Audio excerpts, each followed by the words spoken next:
¿Qué más, gente de Grandiosa Internet? El día de hoy les vengo trayendo un nuevo y exquisito video.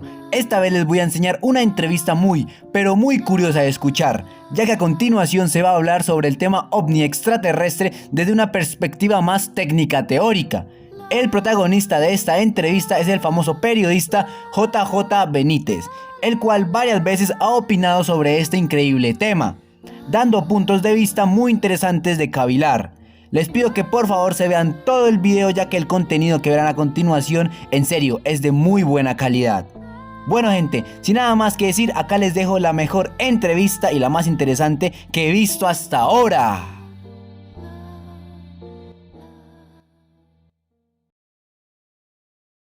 Estás viendo en la pantalla, ¿son así?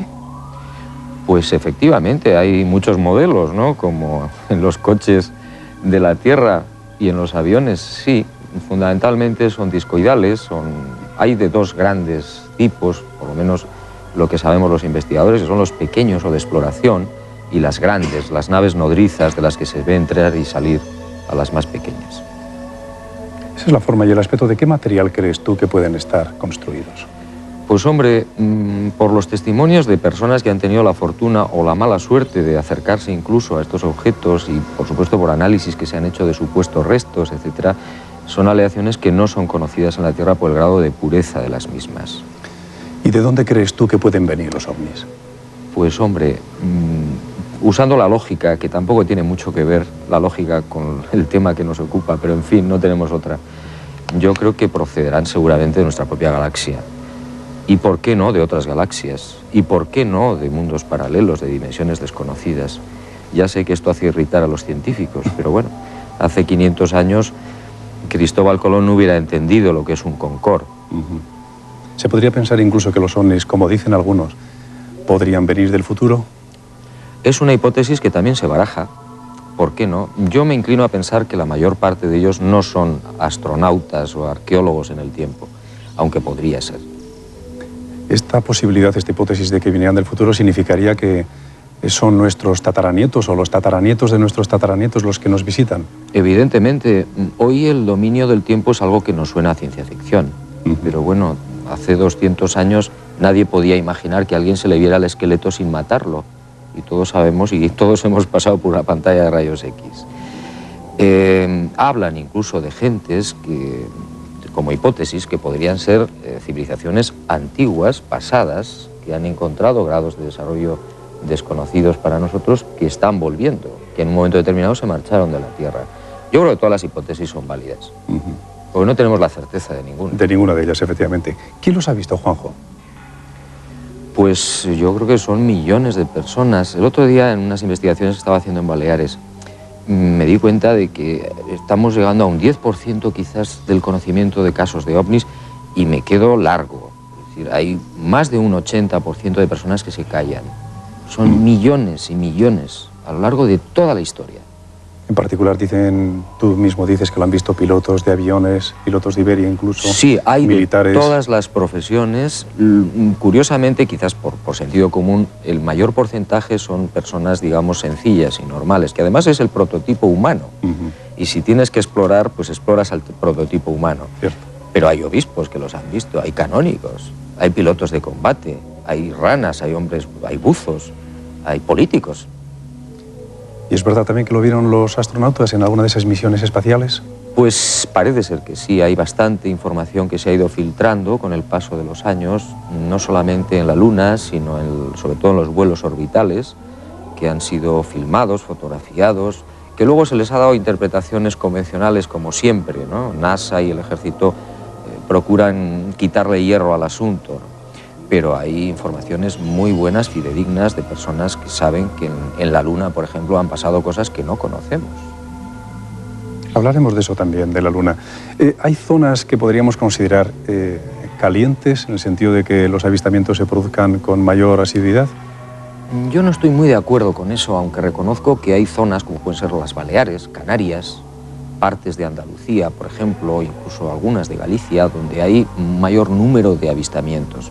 Pero probablemente se debe primero a que hay más investigadores en esas zonas. Segundo, que los cielos son mucho más limpios y bueno, hay más posibilidades de verlos. Yo he paseado por las montañas de León o por las Urdes en Extremadura o por los lugares más recónditos del planeta y no conozco una sola aldea donde no haya alguien que realmente no haya visto una cosa. Juanjo, hacemos un paréntesis y si puedes comentar. Estas imágenes que se están viendo nuestros espectadores, pertenecen a un suizo, Mayer. Las tomó en una película de 8 milímetros.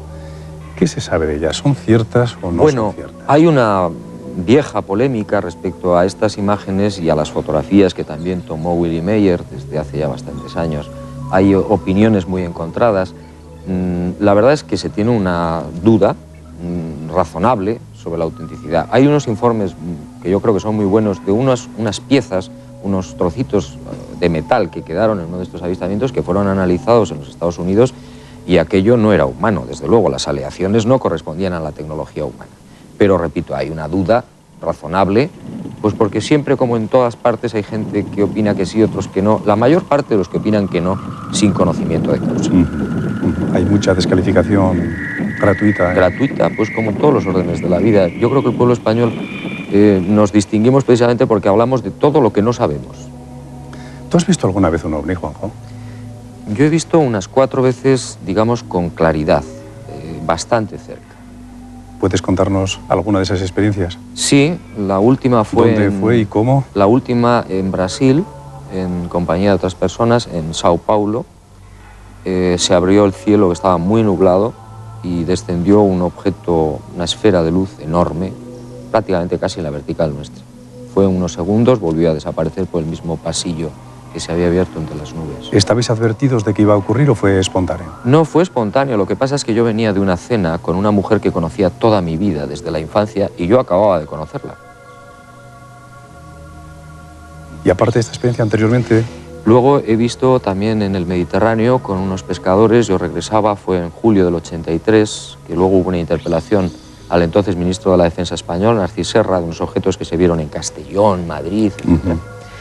Y me acuerdo que yo llevaba una linterna muy potente, que la llevo en mis investigaciones, que tiene 2 kilómetros sin dispersión, y le lancé el haz de luz desde la barca donde yo iba navegando, y entonces el objeto llevaba una especie de estela, y en el momento que incidió la linterna, cortó la estela y se quedó solamente el cigarro puro ovalado, Lo vistes navegando claramente. en silencio por la costa.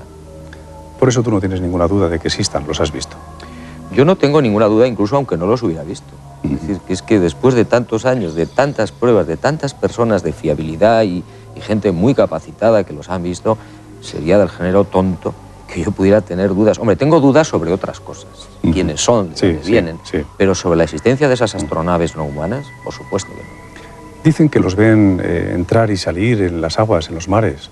Hay muchos casos, y además es lógico, porque los mares son, digamos, un refugio de emergencia muy interesante. Hay casos de hombres ranas, de buzos. Yo sé de un hombre buzo, un rana militar que falleció en las costas españolas a consecuencia probablemente de la proximidad de una de estas naves. Pero hay infinidad de barcos que los han visto entrar y salir, pescadores. El 31 de marzo, reciente, los pescadores de Castellón, de Burriana, tuvieron un encuentro muy interesante, que luego los que yo llamo los vampiros y los ufólogos de fax dicen que era una chatarra espacial, una reentrada, cosa que es imposible. O meteoritos o cosas así, ¿no? Sí, se buscan explicaciones que, bueno, la sociedad se queda tranquila, no investiga, pero cuando investigas un poco te das cuenta de que no puede ser. En algunas zonas, también en zonas españolas como en Canarias, algunas personas afirman haberles visto a ellos, no solamente a las naves, sino a sus tripulantes. ¿Cómo son, Juanjo? Bueno, hay muchos testimonios. En Estados Unidos hay un banco de datos en el que figuran más de 3.000 informes de humanoides. El 80% o el 70%, un porcentaje muy alto, son humanos. Hollywood nos ha hecho un mal servicio. Ni tienen antenas, ni son pulpos, ni son verdes. Ni lagartos tampoco. Ni son verdes. O sea, tiene un aspecto como el nuestro. Son humanos, más altos, más bajos. Hay unos seres de 1 metro, 1,10 metros, con cráneos muy grandes, con occipitales muy grandes, con diferencias en los ojos o en la boca. Y luego hay un porcentaje más pequeño que no corresponden al aspecto humano. Es curioso porque siempre nos planteamos la misma pregunta. ¿Pero se parecen a nosotros? Y yo creo que habría que plantear la pregunta nos parecemos al a ellos, revés. si nos parecemos a ellos. ¿No será que nosotros nos parecemos a ellos? Hay otro tipo de personaje muy esbelto que miden 2 metros, 2,5 metros. También, los famosos altos y rubios, que han sido vistos en muchas ocasiones, por supuesto. Ahí entramos en un tema mucho más difícil y delicado, porque ya no serían solo científicos o astronautas, sino alguna especie de seres, como decía mi abuela, de ángeles de la guarda, que yo no descarto, ¿por qué no? Que tuvieran relación, hablaremos también de esa relación, de esa vinculación con la Biblia. ¿Y cómo se comunican ellos con nosotros, con los seres humanos? Pues según los testimonios que recogemos hay de todo. Hay gente que habla... Yo recuerdo un ingeniero inglés, tuvo un encuentro en Sudáfrica hace ya unos cuantos años y hablaban en inglés correcto, sin acento. ¿Pero pronunciando o telepáticamente? Sí, pronunciando con el idioma natal del testigo. En otros casos no se entienden para nada porque unos hablan un idioma desconocido y el testigo habla su lengua. En otros casos hay comunicación de ideas telepática. Es muy interesante porque es verdaderamente el lenguaje ideal, claro. El lenguaje de las imágenes. Sí. Y otros por señas. Y otros no hay absolutamente ninguna comunicación. Uno sale corriendo por un lado y el otro sale corriendo por el otro. ¿Dónde se producen estas comunicaciones, estos encuentros habitualmente? ¿Dónde se dan? ¿En lugares deshabitados? Pues ¿En el campo? El porcentaje más alto que tenemos registrados son lugares más bien aislados. Es decir, no existen contactos, aunque los hay también, no hay comunicación física habitual en grandes núcleos urbanos, pero sí en campos, en carreteras, en lugares aislados. ¿Qué hay de verdad en esos supuestos encuentros sexuales entre esos seres del espacio y algunos seres humanos? Pues algunos casos han sido muy bien investigados y parece ser que son ciertos. Y digamos que entra dentro de la lógica, entre comillas, de unos seres que pueden estar haciendo experimentos, de la misma manera que hay infinidad de casos de abducciones y secuestros donde a los testigos se les hace un chequeo médico, también entre comillas médico, pues completo, es decir, desde analizarle la dentadura hasta ver si una señora está embarazada, introduciéndole una aguja por el ombligo, cosa que hace 20 años pues, o 30 años no se conocían en medicina. ¿Tú conoces casos de personas que, algunos dicen que han estado en el interior de una de estas naves, que han sido sometidos a una minuciosa exploración y que, por supuesto, han perdido la noción del tiempo mientras estaban allí? Y algunos llegan incluso a afirmar de que les ha sido implantado un pequeño artefacto en su cabeza. Sí, hay algunos casos en los que los testigos aseguran que o fueron conscientes o creen que en un momento determinado se les pudo implantar algún pequeño mecanismo. ¿Con qué intención se podían hacer esas cosas? Pues hombre, yo supongo que por el hecho de hacer un seguimiento, cosa que no me parece nada raro. De la misma manera que marcamos nosotros a las aves migratorias, o a tal los vez. delfines. O a los delfines. Claro, y hacer un seguimiento de las personas. Aunque yo creo que no, dada la tecnología que tienen, que es mágica, quizás de 1 millón de años o más, no necesitan tampoco implantar nada. Basta con que los vayan siguiendo por allá por donde van. Yo sé de muchos casos de gente que ha tenido encuentros cercanos de niños y los han vuelto a tener al cabo de 40 años. ¿Con los mismos personajes o con otros diferentes? ¿No recuerdan Pues, ellos? Muy próximos o muy semejantes. En general, estos encuentros entre humanos y no humanos, ¿qué impacto producen en el humano? Pues es curioso, Félix, porque hay un porcentaje muy grande de personas que quizás no tienen un nivel espiritual o incluso cultural demasiado alto, donde el shock no es demasiado fuerte o importante, aunque el susto sí lo es. Y luego hay un índice menor de personas que quizás tengan un nivel cultural mayor, donde, claro, se replantean todo en su vida. Yo conozco un médico en Canarias, muy conocido, muy famoso, que este hombre, después de ver una de esas naves transparentes con 2 seres muy altos en su interior durante una serie de minutos en compañía de 2 personas más, este hombre necesariamente se replanteó su vida desde el principio. Y ahora es un hombre mucho más humano.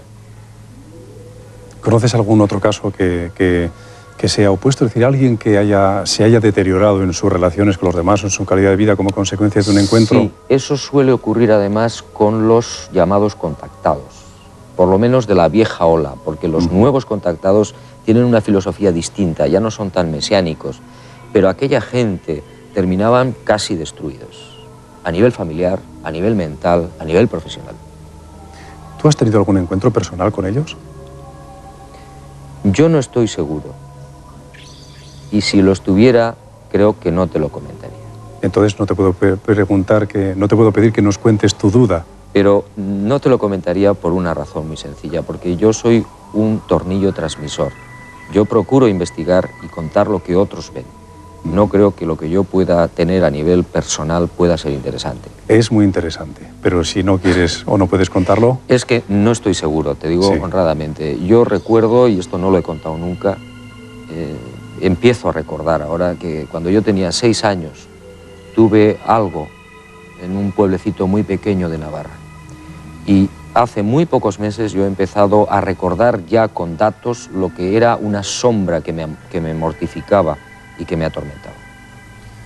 Te agradezco esa confianza y esa confidencia.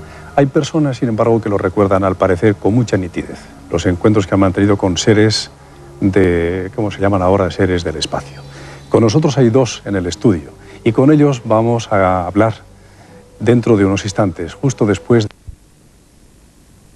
Bajado la nave, vamos, y haberlo visto bastante gente y tal, que fuera por al atardecer y que fotografiara con la máquina, tirara en la zona y que iba a tener una prueba. Y en la prueba pues lo puedes ver. Se ven estas energías extrañísimas, sí. Sí. Sí. Y dices tú que anteriormente te lo había comunicado uno de los miembros, Sí, uno de esos seres del espacio, Astar Seran. Sí. ¿Tú le vistes a él personalmente? Yo lo he visto una vez. La has visto una vez. Y fruto de esa visión es el dibujo que mandaste que te hicieran y que también nuestros espectadores pueden ver en la Sí. pantalla. ¿Es de esta manera, Astar Seran? De esa manera, sí, igual. Algunas veces se aparece con el mono que lleva, de color otra verdoso, indumentaria, con otra y otras indumentaria. veces cuando está dentro de las casas es con túnica blanca. ¿Y tú mantienes el contacto desde entonces con ellos? Yo sí, pero ya más potente ya es a partir del año 88, cuando entro en contacto con Link, que es otro de ellos, vamos, de los Hermanos de la Luz. Se llama Link. Link, y le llaman el mensajero de las ¿Le estrellas. has visto también? ¿Eh? También le has sí, visto. Sí, con ese le veo constantemente, vamos. Ese le ves constantemente. Sí. Y el dibujo que ven ustedes ahora en su pantalla también es hecho siguiendo las indicaciones de Ventura Muñoz. Este es tu guía, dices. Este es mi guía. ¿Qué te dice? Mi guía espiritual. ¿Qué te dice? Este es un ser, tiene una belleza impresionante. ¿Cómo te diría yo? No sabes si es hombre o mujer. Es un tipo andrógeno. Ya si nos lanzamos un poco así puede ser una teoría como lo de Los Ángeles. La belleza es impresionante la que tiene. La altura es de 2 a 2,60. Muy alto, muy grande. Pero una tranquilidad de miedo, vamos, emana este ser. Y luego justicia, mucha justicia hace. ¿Qué sientes tú cuando estás ante él? ¿Eh? ¿Qué sientes tú cuando estás ante Pues él? yo una tranquilidad muy grande. Cuando estoy mal, tengo que ir a una zona que voy ahora de la zona de los Picos de Europa, donde tengo encuentros con ellos. ¿Y esos encuentros dónde se producen? ¿En tu casa? ¿En cualquier lugar? Sí, en mi casa, y ahora últimamente estoy yendo detrás de la zona de Garabandal, en Santander. ¿Los encuentros quién los provoca? ¿Eres tú quien los pide o No, son ellos? yo que voy a la zona, por Tú ejemplo, pides el ellos me han dado unos poderes después de un tiempo, entonces sano a la gente que está en estado crítico. A ver, cuéntanos esto. ¿Eso ocurre después de tus experiencias, lo de la sanación? Sí. A ver, cuéntanos. Bueno, me dieron un poder de curar. Entonces un día me vino una madre que a su hijo le que estaba muy mal, estaba en coma, ¿no? Entonces yo les pedí que si podía hacer algo. Ella ya sabía que yo estaba metido en todas estas cosas, ¿no? Entonces yo se lo dije y me dijeron que sí. ¿A quién? ¿A Link? Sí. ¿A tu guía? Y me dijo que sí, que había carta libre. Y entonces solamente con tocarle con el dedo del corazón, en la palma de la mano izquierda, le volvía la vida. A un joven que estaba en estado de Sí, coma. de 17 años. Y él está caminando He ahora. tratado a 5 personas. De los 5, 4 viven y una chiquita peruana, que sabes tú, esa murió. No pude hacer nada porque cuando ya fui ya estaba con vómito de sangre. Todos ellos casos de personas que están en coma, ¿quieres decir? En coma, sí. Y todos los ha resuelto. Bueno, de 5, 4. Y ahora estoy pendiente de una chiquita que precisamente la he tomado con mucho cariño, no sé, yo tengo muchas esperanzas en que la voy a sacar. ¿Y qué es lo que haces? ¿Tocar? Tocar. ¿Tocar la palma de la mano? ¿Con tu dedo cómo es? Señálanos en tu mano. Este dedo. ¿Con el dedo corazón tocas la palma, cualquiera de las palmas de la mano o en las dos? No, en la izquierda, y En la luego izquierda. donde ella ha tenido la lesión. Vuelves a tocar. Sí. ¿Y basta con que lo hagas una sola vez para que...? No, por ejemplo, esta chica hay que activarla bastantes veces. ¿Y estos son dones que tú tienes a raíz del encuentro con estos seres del espacio? Sí. ¿Tu vida se ha visto transformada en ese caso? Sí, se ha visto transformada y ahora, por ejemplo, pues como tengo un hijo mío que corre en motocross, pues yo voy a las carreras, he curado a muchos pilotos de golpes impresionantes, de decir... Los libros sagrados yo creo que se pierden la noche de los tiempos y probablemente porque el hombre de Cro-Magnon solo tenía las pinturas que también son testimonios muy importantes, las pinturas prehistóricas, donde ya aparecen seres con escafandras, objetos extraños, es decir, probablemente desde siempre. ¿Qué hay de esa piedra descubierta en Ica que tiene Cabrera, donde aparece una operación de trasplante grabada en ella, Bueno, con circulación sanguínea extracorpórea? Sí, son 11.000 piedras. 11.000 piedras que él ha podido reunir, donde hay pues todas secuencias habidas y por haber sobre astronomía, sobre hombres, entre comillas, conviviendo con los animales prehistóricos, con los dinosaurios, mapas estelares, continentes desconocidos. Si estas piedras son ciertas, y hay altas posibilidades de que sean auténticas, muchas de ellas, estaríamos ante una humanidad que vivió o pobló la Tierra o la conoció hace 65 millones de años. Casi nada. Casi nada. ¿Podemos pensar que ellos han participado en nuestro proceso evolutivo? Pues hombre, yo creo que es una hipótesis interesante. Yo no creo en la casualidad, lo he dicho en alguna ocasión. En todo caso, es el disfraz de Dios. Pero, ¿por qué no pensar que puede haber inteligencias que nosotros ni siquiera podríamos llegar a intuir que de alguna manera han ayudado al salto en la inteligencia? Desde la evolución natural hay un momento en que el ser humano, ese eslabón perdido, empieza a manifestarse como hombre inteligente. ¿Podrían ellos haber colaborado? Por supuesto que sí. Educándonos, las religiones tal vez son ellos los que nos las han dado a conocer. O por lo menos quizás han sido los grandes culpables, quizás de muchas grandes religiones, porque se han confundido los términos, se ha interpretado a astronautas como dioses, o astronautas como diablos o como demonios. Incluso seguramente han sido responsables de una normativa, de unas leyes, de unos códigos. Incluso de cosas más convencionales, como puede ser actividades de la vida ordinaria. También supuestamente ellos han sido instructores en el pasado de los seres humanos. A mí me parece normal y lógico el que de repente se pueda cultivar el mijo, el trigo, de que se conozca la vid. Me cuesta mucho trabajo que eso sea casualidad. Ahí hay una mano inteligente en la noche de los tiempos, que luego sí, el ser humano, por supuesto, ha ido evolucionando y perfeccionando. En Palenque hay un vestigio que tal vez guarda relación también, el astronauta, sí, supuesto astronauta. Yo he estado allí algunas veces, he visto esa famosa lápida. No estoy muy de acuerdo con que sean los restos de un supuesto extraterrestre. Creo que podría ser descifrado cuando se conozca la escritura jeroglífica de los mayas que rodea esa lápida.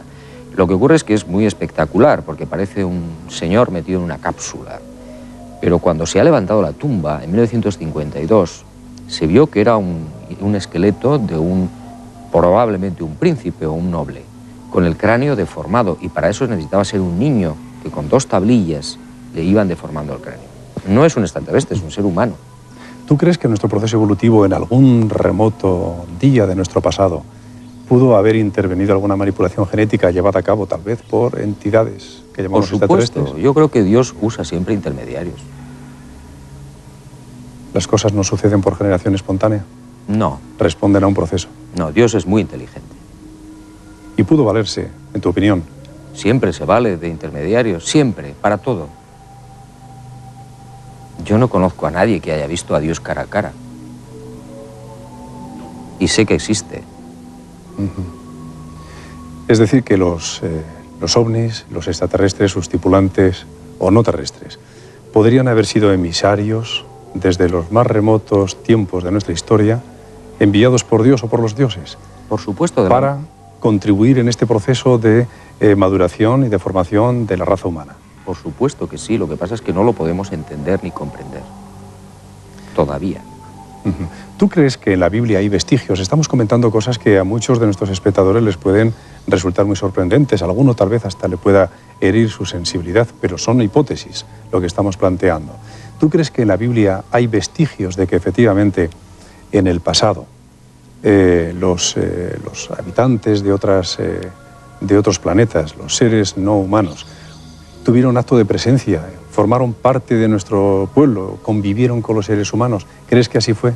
Evidentemente, hay muchos pasajes preciosos en los que la gloria de Yahvé desciende sobre el Sinaí. Bueno, pues de eso vamos a hablar ahora, pero será después de esta breve pausa. El famoso faraón Akenatón, que ve algo a través de la ventana, los famosos discos, que cambia toda su filosofía, toda su teología y se carga a todos los dioses egipcios, o bien los aztecas, en ese peregrinaje, mucho antes de que llegara Colón, por supuesto, con otra arca sagrada, con otro objeto en forma de águila que les va conduciendo por el territorio hasta que encuentran el nopal y la serpiente. Los Dogon en África, en Mali, donde tienes unas tradiciones de hace siglos que descubren a Sirio B, la estrella gemela de Sirio, que prácticamente es fotografiada en el siglo XX. El caso de Akenatón que mencionas, este faraón egipcio, es una demostración de cómo una persona puede ser transformada después de un encuentro de este nivel. Claro. Fue un faraón absolutamente atípico. Erradicó los ejércitos, estableció la paz, hablaba de igualdad entre todos. De un solo Dios. De un solo Dios. Lo que pasa es que el experimento yo creo que le salió mal a la gente que estaba organizando esa historia allá arriba. Sí, por eso fue que a los 30 y pocos años fue envenenado, murió, ¿eh? Claro, no podía ser consentido. No podía una ser filosofía de ese tipo por los dioses de todos los demás, Amon-Ra, etc. Algún día, esto lo digo para nuestros espectadores, algún día hablaremos de Akenatón más despacio. Haremos un programa para dar a conocer quién fue Akenatón. Tú escribiste un libro ya hace tiempo que era Los astronautas de Yahvé, y en él presentabas a Jesucristo pues como un personaje relacionado con un proyecto que podríamos, de acuerdo con la conversación que estamos manteniendo, definir como un proyecto ovni. Explícanos esto, Juanjo. Bueno, ¿Qué te llevó a esa idea? Yo soy un apasionado de Jesús de Nazaret. Creo que es el gran extraterrestre. Y entiendo que si Dios es como supongo que es, una maravillosa inteligencia, una inmensa fuerza, hay muchísimas más moradas en la casa de ese padre, ¿no? Y hay mucha gente que probablemente son astronautas, o lo que entendemos como astronautas, que van con escafandras y trabajan al servicio de. Entonces yo creo que la llegada de Jesús de Nazaret, uno de los hijos de Dios, a la Tierra tenía que estar perfectamente organizada. Y tenía que haber sus contactos con seres que nosotros no podemos entender ni conocer. Los extraterrestres vestidos con esos trajes que dicen que llevan, que parecen ser metálicos, brillantes, ¿podrían haber sido tomados como ángeles? ¿Serían los ángeles que aparecen relacionados en la Biblia? ¿Por qué no? Es decir, yo siempre pongo el mismo ejemplo. El día que nuestros sacerdotes de la iglesia que sea salgan al espacio y digan una misa en una plataforma espacial o en la luna, por ejemplo, lo van a hacer vestidos de astronauta y va a ser maravilloso, porque va a engrandecer la figura de Dios. Los ovnis no nublan para nada ni empequeñecen la figura de Dios, al contrario. ¿Tú crees que se podría reescribir la historia sagrada desde la perspectiva de la intervención de los ovnis? Bueno, quizás yo no soy teólogo, lógicamente, pero muchas veces todos hemos tenido la tentación, y tú el primero, de reescribir lo que entendemos que realmente pudo ser la verdad. ¿Crees que algún día lo sabremos? Yo creo que poco a poco lo vamos intuyendo. Se va abriendo la mente muy despacio.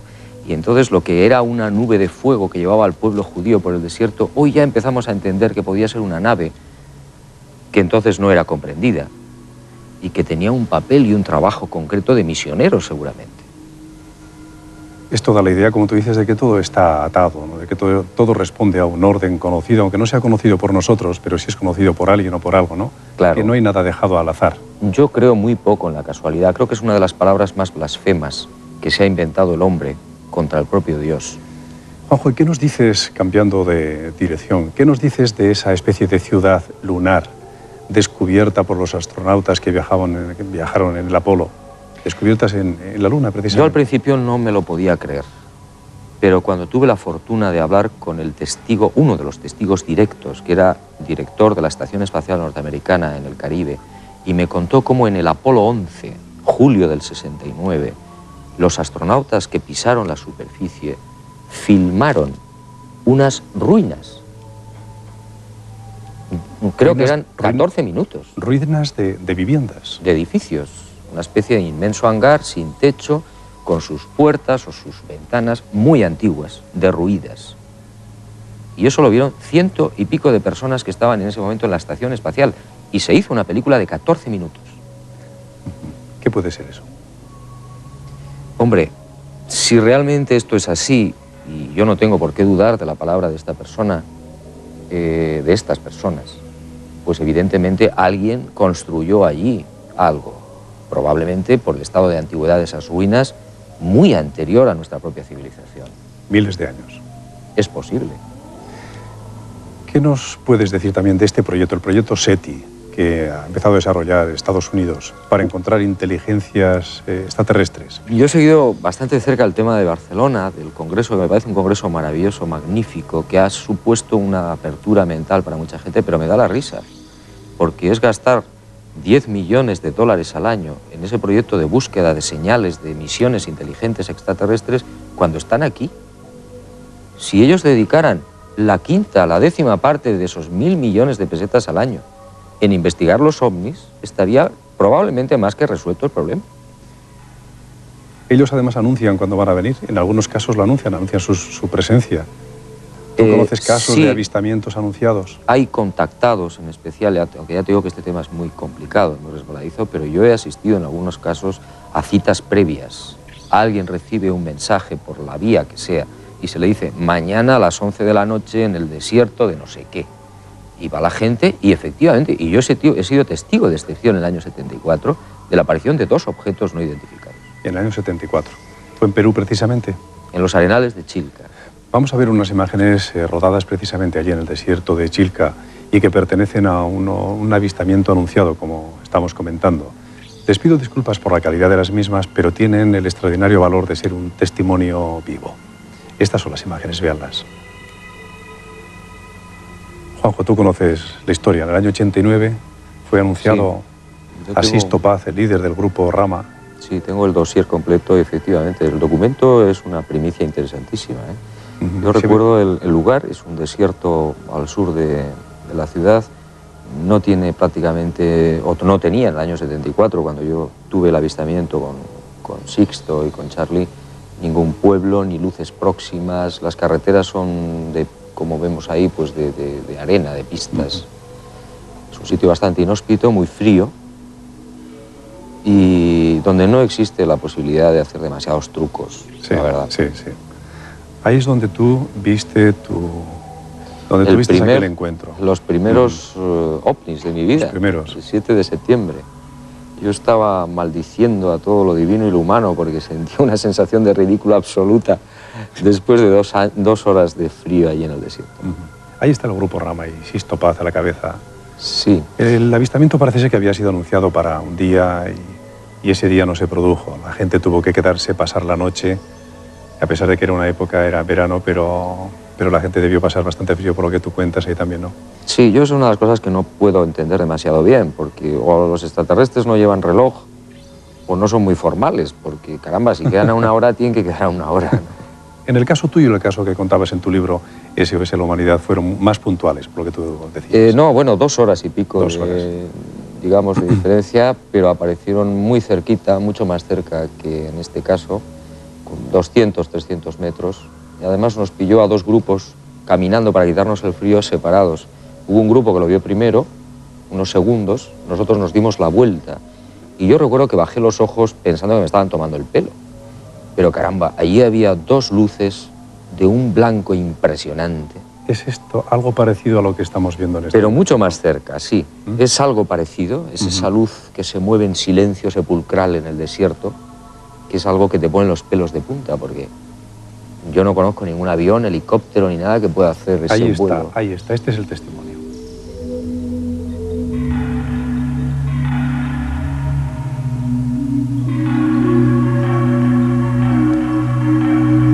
Tú viviste precisamente esta experiencia, Juanjo. Es tremendo, es impactante, ¿verdad? Es impactante porque cuando no le encuentras una explicación lógica y racional, analizas todas las posibles explicaciones y no encuentras ninguna, y te das cuenta de que esas luces que se están aproximando, que tienen un brillo increíble, una velocidad que no es ni corresponde a nada conocido, entonces te replanteas todo. Para mí fue un caballo de, vamos, Damasco. Era además un día de tu cumpleaños, ¿no? Era el día de mi cumpleaños y yo te digo, pues Feliz coincidencia. Sí, fui un poco porque lo había solicitado, ya que era tan sencillo, según ellos, el acudir a una cita previa, pues lo pedí. Y al cabo de varios días, pues me avisaron. Pero fui un poco a disgusto, la verdad, porque es que no me lo terminaba de creer. Sin embargo, valió la pena. Ya lo creo que mereció la pena. Juanjo, ¿y qué nos puedes contar de ese ovni que en el año 1947, el mes de julio de 1947, se estrelló en Nuevo México y al parecer el ejército americano recuperó los restos del mismo y restos también de sus tripulantes. Cuéntanos. Bueno, pues yo sé más o menos lo que creo que sabe cualquier investigador un poquito que se ha preocupado del tema. Ha habido una gran filtración de noticias respecto a este supuesto accidente, porque yo no tengo muy claro que el ovni se estrellara, o si se estrelló fue por otras razones que desconocemos. Y eso es alto secreto, es mucho más que el secreto ovni de los ovnis en general, sino que entramos en una dinámica muchísimo más complicada. Yo sí creo que puede haber los cadáveres, y probablemente a lo mejor incluso podían ser robots, eso no lo tenemos muy claro, y que a los testigos los amenazaron, por supuesto. ¿Tú crees que los gobiernos, tanto el gobierno de Estados Unidos como el de España y cualquiera, conocen mucho más de lo que cuentan respecto del asunto que comentamos hoy?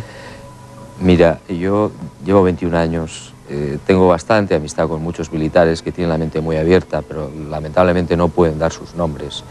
Y observo la manipulación que hay, cómo nos están engañando, cómo se intoxican los informes que están sacando ahora en la desclasificación, cómo se mutila, cómo se miente, cómo se cambian las horas para que el pueblo español no se entere. Y hay que decirlo así de claro. Y si nos hacen estas cosas en los ovnis, imagínate, Félix, ¿qué no nos harán en otras cosas? Política, economía, sociedad. ¿Quieres decir entonces que sí, que saben muchas cosas, pero que las guardan en secreto y además que tergiversan la información? Absolutamente. Y además me hago responsable de lo que estoy diciendo. ¿Cuál sería la intención? ¿Con qué propósito se puede hacer eso? Manipular la verdad, desmantelar el fenómeno ovni. No interesa por las razones que sean norteamericanas seguramente, porque todavía estamos bajo el colonialismo norteamericano, que la gente sepa que estamos siendo visitados por civilizaciones no humanas, porque no tienen sistemas de defensa. ¿Para qué sirven los radares? ¿Para qué sirven los millones y millones que se gastan en aviones de combate? Si esas naves hacen lo que quieren con ellos. Y si no, que se lo pregunten a los pilotos de combate. ¿Qué han visto ellos? Han visto los objetos con ventanillas, de día, acompañados de los radares en tierra, con velocidades impresionantes, con maniobras que no puede hacer ningún avión, ni siquiera un prototipo secreto, ni muchísimo menos. Se ha dicho en alguna ocasión que el gobierno de Estados Unidos haya pactado con los extraterrestres la adquisición de tecnología puntera a cambio de no se sabe qué. ¿Qué hay de cierto? Yo, la verdad, no me lo creo. Más me parece que puede ser una maniobra de intoxicación de la opinión pública como otras, en absoluto. Yo lo que sí creo es que los persiguen a muerte, que los norteamericanos tratan de cazarlos, por supuesto, y los rusos también antes, y los ingleses, por supuesto, y los franceses también. Pero que haya habido un pacto, no lo creo. El hecho de que mantengan en secreto entonces toda esta información, ¿crees tú que es para ocultar la vulnerabilidad de nuestro planeta? Una de las razones muy importantes. Nosotros estamos pagando el sueldo de los militares, el contribuyente. Yo, bueno, no sé, cualquier persona con un poco la mente abierta puede reaccionar de una manera benévola, pero hay gente muy radical que le puede decir, ¿usted para qué quiere todos esos billones si no me está defendiendo de objetos no identificados que violan mi espacio aéreo? Sean extraterrestres o libios. Me da exactamente igual. Al parecer, puesto que sepamos nosotros, no ha habido ninguna reacción hostil por parte de los extraterrestres, tendríamos que pensar que son más civilizados, más cuerdos que nosotros, menos violentos. Por lo menos más viejos. Más sabios también. Más antiguos, distintos, con una tecnología que no podemos ni siquiera imaginar. ¿El gobierno español también oculta cosas? El gobierno español milita en segunda división, pero también oculta cosas. ¿Qué cosa oculta, por ejemplo? Están desclasificando ahora los documentos de los años 60 y tantos, 70, documentos, investigaciones que se han hecho sobre ovnis por la Fuerza Aérea Española. Y yo tengo las pruebas, y lo demuestro, de que algunos de esos documentos están manipulados, intoxicados, mutiladas las manifestaciones de la gente que los ha visto los ovnis, e incluso cambiadas las horas para hacer coincidir el avistamiento de un avión con el planeta Venus. Estoy hablando del año 69, con el mayor descaro. Eso para que se piense que lo que se avistó era Venus y no un ovni, ¿quieres decir? Hay una información publicada en el año 69, responsable el entonces Ministerio del Aire, diciendo, señores, aquellos pilotos con más de 9.000 horas de vuelo que vieron ese ovni de Palma de Mallorca a Madrid, vieron Venus. Lo que no dicen es que cambiaron la hora del vuelo. para hacerlo coincidir con la posición del planeta Venus. Es vergonzoso. Juanjo, ¿tú crees que ellos están aquí? Podría ser. Yo he investigado casos en los que, ante mi asombro y mi sorpresa, los testigos aseguran cómo unos seres de gran altura en la playa de Conil, en Cádiz, después de tumbarse en la arena y pasarse una pequeña esfera azul, se levantaron a los 8 o 10 segundos y eran un señor y una señora normales y caminaron hacia el pueblo y se registraron en un hotel con un nombre y apellidos alemanes falsos, mejor dicho, auténticos, pero suplantando la identidad. ¿Qué hacen aquí entre nosotros? ¿Qué buscan? ¿Qué pretenden? Yo no lo sé, de verdad. Supongo que están investigando, que son exploradores y también, lo que yo decía antes, quizás son los viejos ángeles de la guarda, para simplificar. Es decir, están aquí en una misión, podríamos decir, de tutela. De control, de tutela quizás, de ver cómo van las cosas. Y son pacíficos. Bueno, esto no lo digo yo, lo dice el general Chamorro en una carta personal, y lo han dicho el general Manglano en otra carta personal, y lo han dicho públicamente en el Escorial el año pasado, el teniente coronel Bastida. En 25 años de investigación de ovnis en España no tenemos las pruebas de que sean agresivos o de que por lo menos supongan una amenaza a la defensa nacional, que no es poco. Gracias, Juanjo. Hemos terminado nuestro tiempo. Hay muchas más preguntas. Yo estoy seguro de que ustedes se están preguntando más cosas. Yo también, pero no tenemos más tiempo. Lo que sí haremos será traer otra vez a Juan José Benítez con nosotros para ahondar aún más en este misterioso fenómeno de los objetos volantes no identificados y de sus tripulantes. Ahora vamos a hacer una breve pausa para publicidad.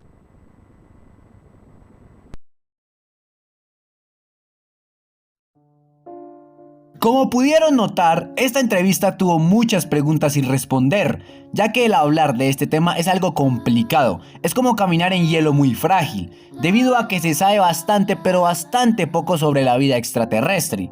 No cualquiera relaciona varios aspectos como lo hizo este gran hombre. Obviamente muchos puntos faltaron por indagar, pero este hombre logró dar unos puntos de vista muy llamativos. Porque muchas cosas que se hablaron en esta entrevista, yo en lo personal ya lo había leído y escuchado en otros sitios. Si te viste todo este video, déjame decirte que de ahora en adelante sabes más cosas que las personas del común. Y bueno, gente, espero les haya gustado este video. Recuerda que la última palabra la tienes tú. Nos vemos hasta la próxima. Saludos y